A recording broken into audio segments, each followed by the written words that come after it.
Hi everyone. Module 1, our second assignment in PowerPoint, I chose Springfield College with 4 slides. If you wanted to see what particular design they used, if you click the Design tab and hover over the one that's showcasing on the left-hand side, they used Madison for all slides.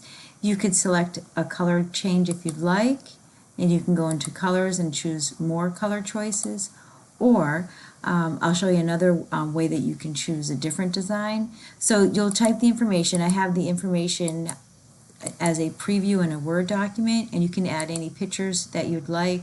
This one, they put the picture on a tilt, so you can select anything that you'd like that interests you.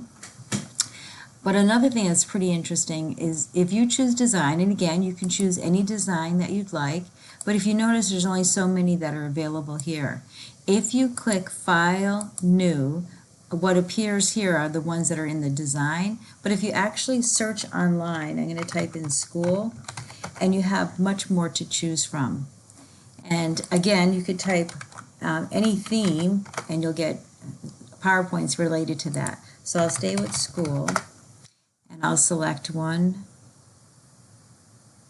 safety, lab safety, and then create. Now usually it comes with so many slides. This one has 8, and all you would do if you don't want a slide is right click and choose delete slide. And you can plug in the information that I'll share with you for this assignment in any of the slides in any design you'd like. Thank you.